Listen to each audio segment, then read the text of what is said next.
Well, helping us to go through the papers, it's talkSPORT's Angelina Kelly. How are you, Angelina? I'm all good. How are you guys? Very good. Yeah. Are you a fan of that Pogue song? Yeah, I'm not mad at it. Yeah.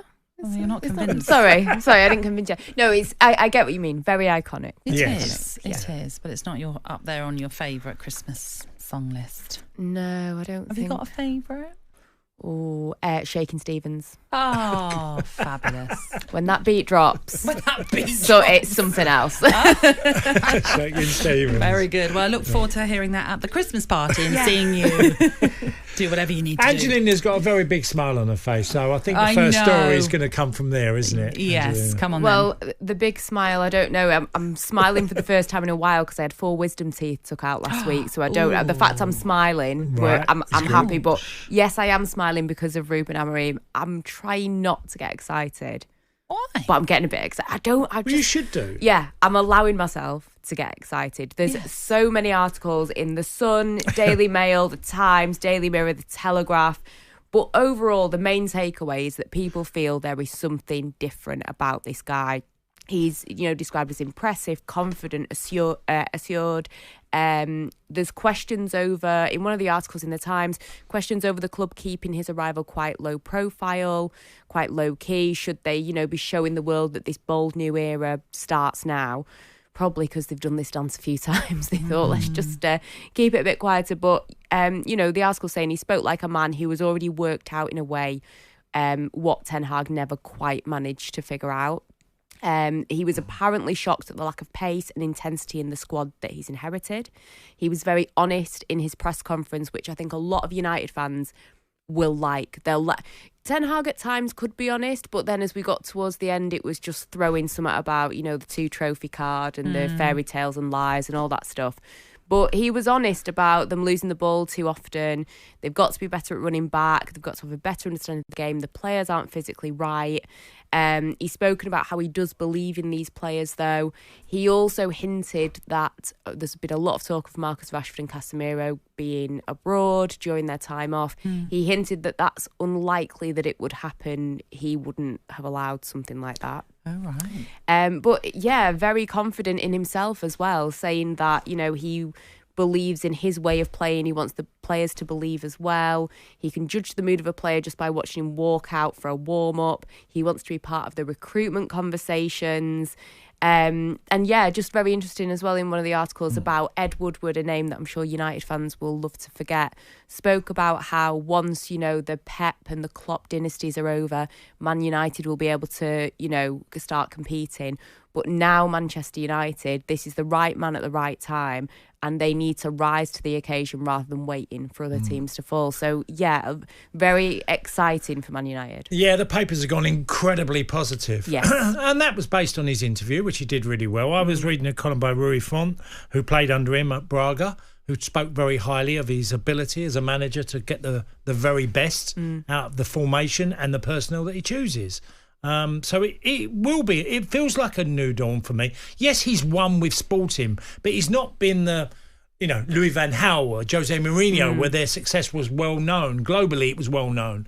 This guy's come in from a different direction, and it's based much more on just the coaching of players with not having to buy the very best in the world, which is different. Well, it's also the fact that he has a clear way of playing. He has that identity that so many said that United lacked under Ten Hag. And again, that's another positive for you all to suddenly go, we get what we're doing now. We can answer the question when people ask about style of play and identity. Yeah. Well, one thing I would say, when you get managers like this, and there'll be scapegoats, there'll be people that will be frozen out.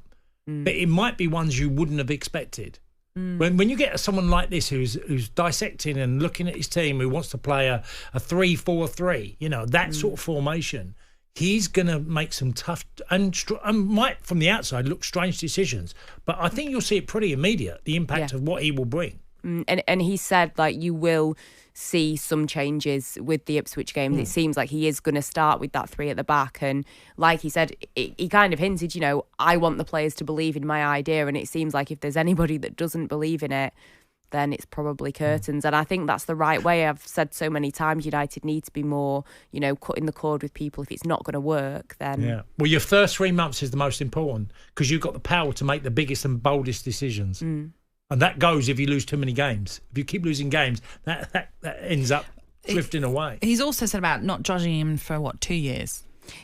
He said that people have spoken about his contract, and he said, if I've not proven myself in these 2 years, then I've clearly not done my job. So I deserve to go. So which in a way almost shows his self-belief that he believes, because no one's going to seriously think, in 2 years I'm not going to have done enough.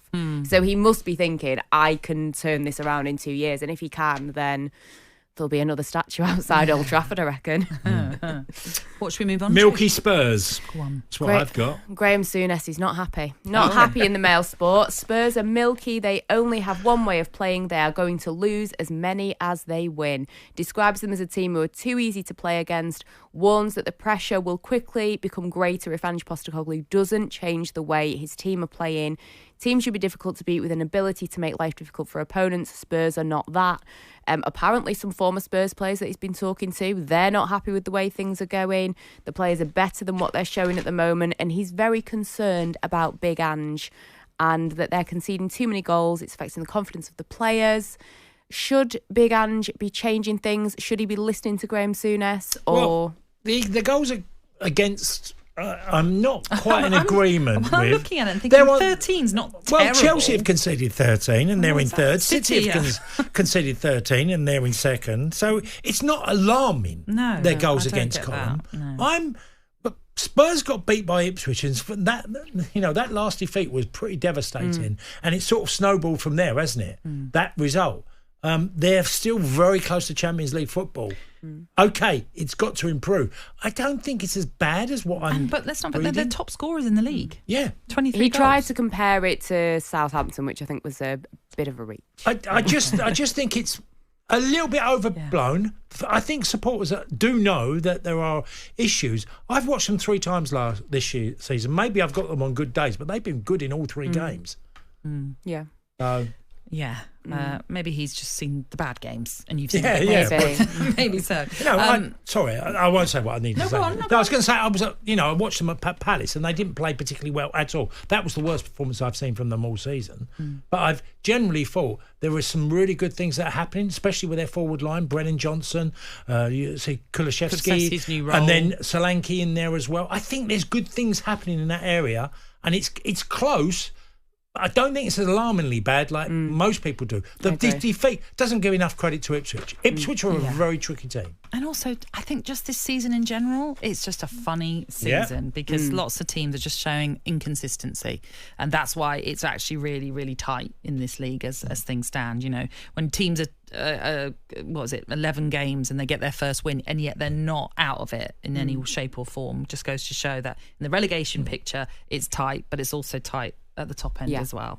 Apart from Liverpool. I was just about to say that. But that could be closed today if City win, of course, to 2 points. Anyhow, we'll talk more sort of Spurs related. I don't know if he's just got an agenda against Spurs because he's gone for Harry Kane as well. Yeah, he's not happy. I'll bring you that next.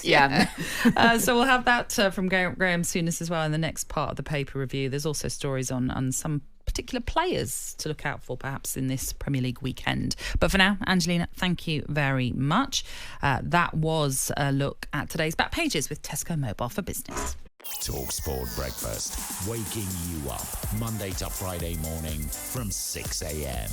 on AM, on DAB, via the talkSPORT app and on your smart speaker.